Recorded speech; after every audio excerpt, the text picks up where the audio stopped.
fast food salad bar, the Alibaba of dropshipping, and a makeup blog that turned into a cosmetic line. These are all now billion-dollar companies that were started by entrepreneurs in their 20s. So in this video, I'm gonna dive into the stories of these 3 millennial entrepreneurs to hopefully inspire you to start a business by the end of this year. Let's dive in. Young millionaire number 1, the story of how a 22-year-old started Sweetgreen out of his dorm room, and now it is a billion-dollar business. A little background about Jonathan. He was 22 years old, taking business classes at Georgetown University, and the only place to eat on campus was fast food chains or sit-down restaurants, or maybe it's my mom's kitchen. Just kidding, it would not be that good. But he wanted a mix of both. So somewhere where he could actually get a quick meal that was healthy and delicious too. Fast and healthy, it's possible. Turns out he wasn't the only one. He joined up with some classmates and they came up with the idea of Sweetgreen. Kind of like a Starbucks, but for salad. So how did they actually get this idea to inspire you in your own idea generation? Well, they thought if they were having this problem, they weren't the only ones. Again, solve your own problems first. So they made some salads in their dorm room, they got their friends to taste them, and yeah, people love salad. Now that they knew that people were interested in it, they actually put together a business plan and a goal to raise $300,000 to open their first restaurant on campus. Can you imagine people doing this in school? Like, this is impressive. So they asked their friends and family, but almost everyone said no. But they did get 40 people to say yes, and they did end up raising around $350,000. So how did they actually get the restaurant off the ground? Now, they rented a 500 square foot burger shack next to the university campus and opened Sweetgreen's first restaurant. So it was a small space. The bathroom was actually bigger than the kitchen, and their storage room was in the parking garage down the street. So they actually had to cart the food back and forth every single day. Now, 2 days before the restaurant opened, someone actually broke in, stole their computer, so they had to pull all-nighters to create all of the recipes over again. Isn't it just like lettuce with other stuff? What's the secret recipe of a salad? So how are Jonathan and his co-founders doing today? Now, they've come a long way. So they started with that $350,000 investment, and today Sweetgreen's is valued at almost $2 billion, and they have over 140 locations. Every business starts at one place with one customer. You can do that today. But are they actually profitable? No. They're still reinvesting all their profits into growing the Sweetgreen brand, and they've actually now raised $365 million in funding. Now, many of their early investors are actually their customers. So Danny Meyer of Shake Shack, Whole Foods CEO, and early AOL executive Steve Case. So as a week ago, they actually have filed now for an IPO and are going public. So what are some major lessons that we can all learn from it? First off, build concentration where you have an advantage. So a lot of people were recommending that Sweetgreen's was like open in Israel, open in France, do in South America. And actually they disagree with that, and they really concentrated on the Washington, DC market where they understood it and they really want to get a concentration. And so I think that's really important. I know I think about that at AppSumo where it's like, oh, let's try to do all these new markets and new customers. It's like, let's just keep serving the small entrepreneur business owners that we love serving before we go out and get all crazy with that. And so I think that's really important for all businesses out there. Number 2, customer first. So when they had the idea for the salad business, they didn't just be like, all right, let's go get a store, let's raise all this money. They first off said, hey, do people actually really want this kind of salad stuff we're thinking of? And they validate it in their dorm room. So again, for any business you're thinking about, what is the quickest way that you can actually find if customers really want what you're serving? Pun intended. Be the best at your thing. So at AppSumo.com, we do promotions of amazing software tools. Now with Sweetgreen, they make amazing salads, but a lot of people have recommended to them over the years, smoothies, do sandwiches, do all the other things, kind of like what Starbucks is, which it can work for other businesses, but I have a lot of respect, and it's really impressive that they've stuck to making salads and doing it better than anyone else.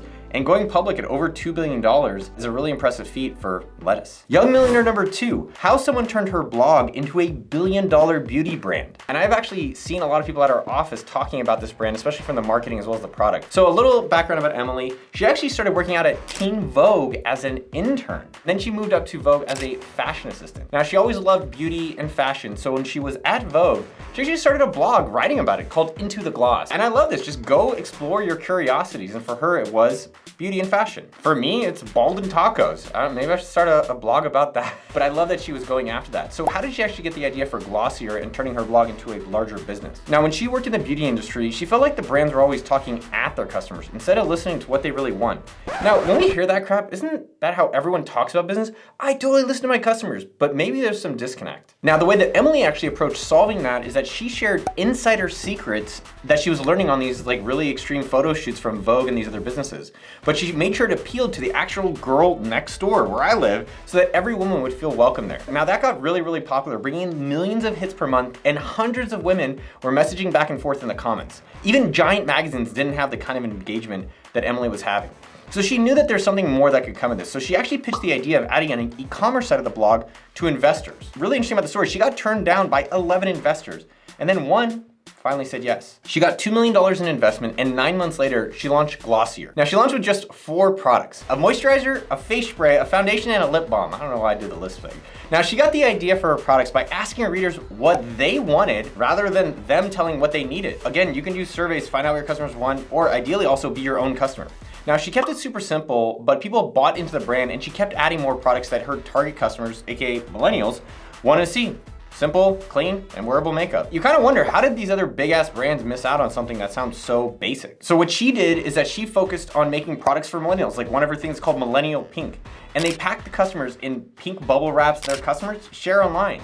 As she kept making products, Emily invited 100 of Glossier's top customers to a Slack channel so she could ask them questions and keep them involved as Glossier grew. Today, she's one of the few women in the world who is a founder of a unicorn company. Glossier is valued over $1.8 billion. They have over 300 people, over 3 million customers, including Michelle and Beyonce.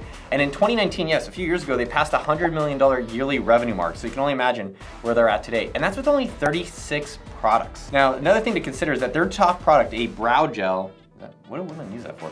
That sells once every 32 seconds. And most of their sales are still online. They only have 2 retail stores. I know they have a pop-up here in Austin that was lines out the door. What are things we can all learn from Emily's experience? Number 1, build your audience and then create products that they want. So Emily spent a lot of time building her blog, engaging with the audience, and then finding out what they really want and turning them into customers. I think a lot of times people do that backwards. So even if you don't have a business idea right now, start tweeting, start Instagramming, start getting on Discord, maybe it's on YouTube, whatever you enjoy doing, and just start really building up that audience and that community. Make it fun for your customers. So Emily created great experience for her customers, fun products, pretty packaging, and then the unboxing experience. Let's actually show it up on screen here. You can see people get excited to share the products that they're buying from her. Like, think about that. Who's buying a burger and be like, oh, let me post my McDonald's? No one. And lastly, keep your customers on your platform. So Glossier doesn't sell anywhere else. They're not in stores. They're not in Sephora. There's nowhere but their website. There's no one on Amazon, so you can just cheapen them out. And they keep 100% control over their audience by making them come to their site and engage with them and buying their products. Young millionaire number 3, the story of how Davis Sixnon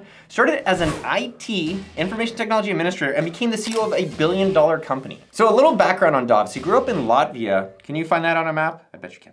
Always had an interest in computers and helping his friends make websites. Latvia's biggest business incubator was hiring. He actually applied for an IT job, and he started working there when he was 18, building businesses and tech products. When he was actually 22, he led a team for one of their new projects, and this became Printful. You might have heard of it as the Printful. It's definitely had a lot of t-shirts. I know we've had at AppSumo from them. So you can look at 2013, many years ago, what their first website looked like. So how did they actually get the idea for Printful? I know a lot of times this helps you get inspiration on your own businesses. Now, the business incubator he was a part of created a thing called Startup Vitamins. I've actually been on one of the posters. I think it's like, likes don't pay the bills, sales do. But they wanted to start printing things like t-shirts and mugs and stuff like that. They're having a really tough time to be able to do that and connect their website. All the printing companies that were out there, like mom and pop shops, they were slow, they weren't able to integrate with the technology.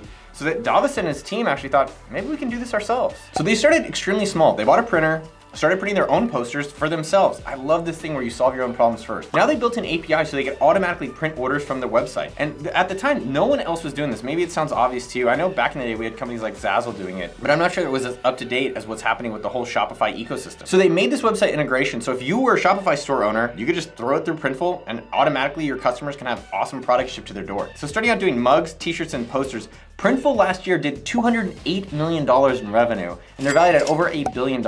And Davis is still the CEO, which is really impressive considering he started out in their IT department and he kept hustling with it and rised up to be able to running a very large business. So what are some things that we can all learn from Davis? So step number 1, get a part of a tidal wave. Shopify got super huge. Companies want to be able to print t-shirts on demand. There's not really great solutions for that. So for the market for that is huge.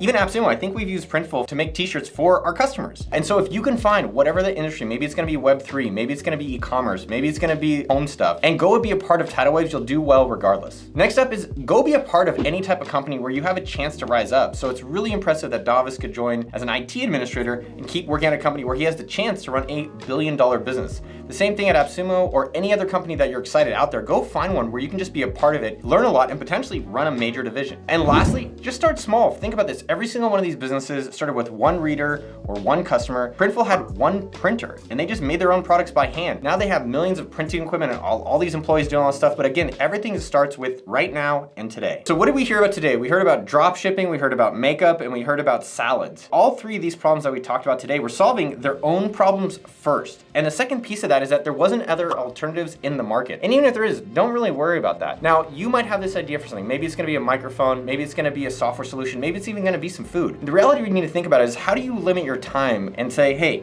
how do I figure out if I can get customers or people excited about this within a weekend? That's what I've always told you guys to go do. And that's what these people have done. The only difference between them and you is now, which is you taking action. If you like this video and you're ready to take action and start your own business, go watch my $1 Million Weekend video right up here. I walk you through it. It's no BS steps to get your business off the ground in under 48 hours. And make sure to subscribe to the channel if you're not yet. Come on, Uncle Noah loves you, and I'll see you out there. Pew, pew.